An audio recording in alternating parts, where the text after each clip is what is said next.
Hello everyone, welcome back to आपके अपने channel NET JRF Adda by target अभी पे। काफ़ी स्टूडेंट्स जो कि पीजीटी पोस्ट के लिए कंप्यूटर साइंस की स्ट्रीम में अपनी तैयारी कर रहे हैं, उनके दिमाग में डाउट है या फिर काफ़ी वो स्टूडेंट्स जो कि अभी अपनी प्रिपरेशन शुरू कर रहे हैं। तो आप लोगों के पास तकरीबन 3 महीने का समय है आपके एग्जामिनेशन होने में। तो एक कॉमन क्वेश्चन निकल के आ रहा है, क्या हम लोग 3 महीने में पीजीटी कंप्यूटर साइंस ईएमआरएस के लिए अपनी तैयारी कर सकते हैं क्या? आज मैं आप लोगों को वो 6 बातें बताने वाली हूँ। अगर आप उनका ध्यान रखते हैं तो डेफिनेटली आप लोग 3 महीने में पीजीटी का जो एग्जामिनेशन है वो क्रैक कर सकते हैं और अपनी एक सीट सिक्योर कर सकते हैं, गवर्नमेंट सीट सिक्योर कर सकते हैं।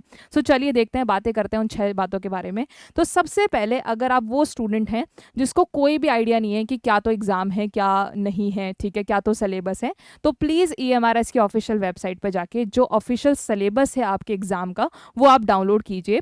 Please go through with it कि कौन कौन से यूनिट्स आ रहे हैं, कौन कौन से नहीं आ रहे हैं, कितनी चीज़ें आप लोगों ने ऑलरेडी पढ़ ली हैं, कितनी चीज़ें आप लोगों को ऑलरेडी पढ़नी है। फॉर एग्जाम्पल, हो सकता है आप लोगों ने नेटवर्किंग पढ़ा हो सकता है आप लोगों ने डेटाबेस पढ़ा हो पहले, हो सकता है आपने एसक्यूएल पढ़ा हो, बट हो सकता है आपने पाइथन नहीं पढ़ा हो। तो Python is something that you should learn in 3 months, ठीक है। तो 3 मंथ्स एक अच्छा खासा टाइम पीरियड होता है, इट्स नॉट लाइक कोई छोटा मोटा टाइम पीरियड है। सिलेबस को एक बार थॉरली देखिए, उसको प्रिंट आउट फॉर्मेट में देखिए और उसका एक बार नोट्स बनाइए कि कौन सी चीज़ें, और इवेलुएट करने की कोशिश करें कि कौन सी चीज़ें आपको आती हैं, कौन सी चीज़ें आप लोगों को नहीं आती हैं। उसके हिसाब से आप अपनी प्रिपरेशन शुरू करें।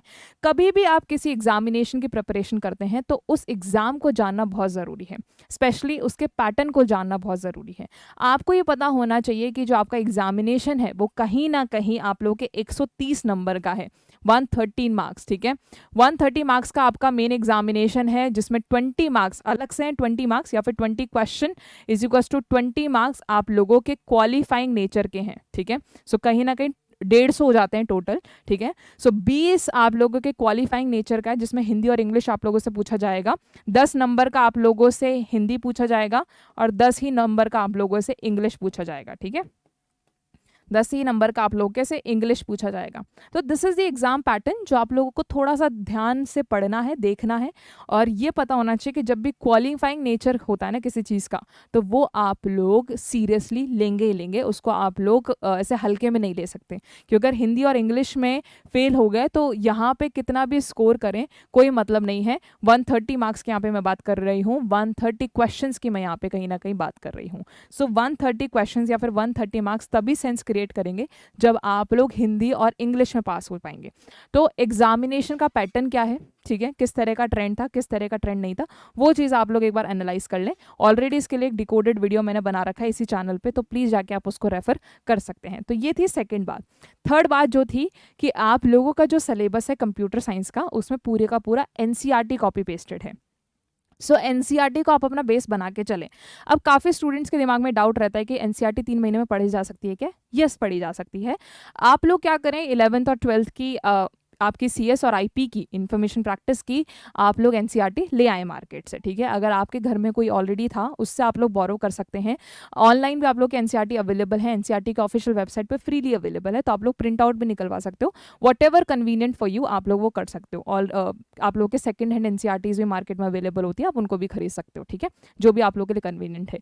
एनसीईआरटी को रीड करना ज़रूरी मैं डेफिनेटली समझती हूँ, क्योंकि एनसीईआरटी से आपका एक बेस बनेगा, एक रीडिंग हैबिट बनेगी, जो क्वेश्चन पूछा जा सकता है उसके बारे में थोड़ी सी जानकारी आपको मिलेगी। तो एनसीईआरटी आप लोग कंप्लीट करने में तकरीबन 4 वीक्स का टाइम लगाएं, ठीक है। जैसे एक वीक को एक एनसीईआरटी उठाई और एक ही वीक में उसको ख़त्म कर दी। एक वीक में जैसे 11th की आप लोगों ने आईपी उठाया और उसको ख़त्म कर दिया। एक वीक बहुत ज़्यादा टाइम पीरियड होता है, जिसमें भी अगर आपकी रीडिंग हैबिट अच्छी नहीं है तो आप लोग एक वीक, अगर आपकी रीडिंग हैबिट अच्छी है तो आप लोग 3 से 4 दिन में भी एक एनसीईआरटी को ख़त्म कर सकते हैं, क्योंकि उसमें बेसिक चीज़ें लिखी हुई गई हैं, ठीक है। वो बच्चों के लिए डिज़ाइन है तो इतना कुछ है नहीं उसमें। 4 वीक्स में आप लोग एनसीईआरटी को ख़त्म करें, उससे आप लोग का एक बेस बन जाएगा।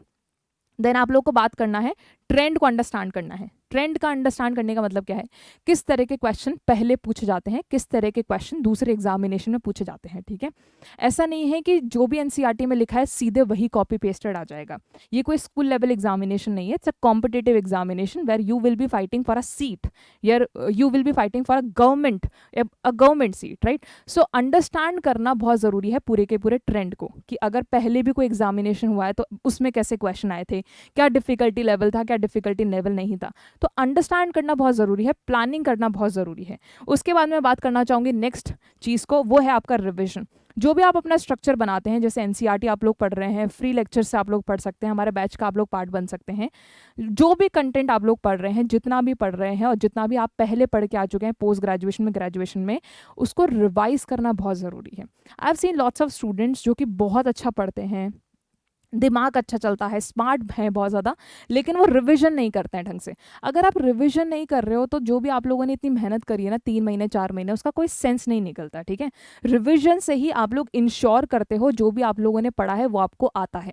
सो revision is the key. Revision को कभी भी अंडर एस्टिमेट नहीं करना।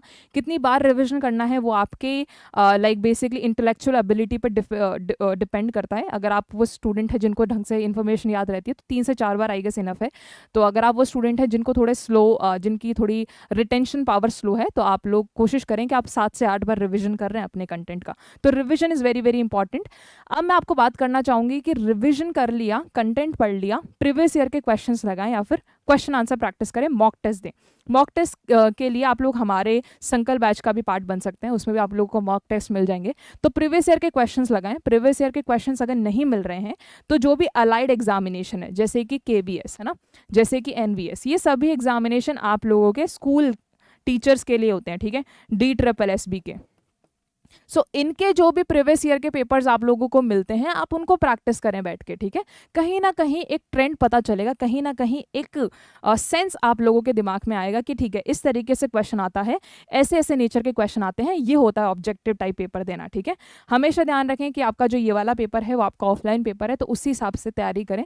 कोशिश करें कोई भी पेपर आप लोग को ऑनलाइन मिलता है उसका प्रिंट निकलवा रहे हैं और आप लोग खुद बैठ के उसको सॉल्व कर रहे हैं in a given period of time, right. Last but not the least जो आपको बताना चाहूँगी, एक अच्छे लर्नर और एक अच्छे स्टूडेंट के अंदर सबसे खास बात ये क्या होती है कि वो बहुत क्यूरियस होता है अपने आसपास के सराउंडिंग को लेके, अपने आसपास के नॉलेज को लेके, ठीक है। दूसरी चीज़ वो है कि उस आप कैसे भी स्टूडेंट हैं, ठीक है, आपने कैसे भी पढ़ाई करी है, कितनी भी पढ़ाई करी है, अगर आप अपने प्रिपरेशन के लिए को लेके कॉन्फिडेंट हैं तो आप बेहतर रिजल्ट देंगे ही देंगे। I have seen lots of students जो कि बहुत अच्छी तैयारी करते हैं लेकिन कॉन्फिडेंस नहीं होता है उनमें, उनके अंदर वो हिम्मत नहीं हो पाती है कि ऑप्शन नंबर सी को हम लोग टिक कर दें।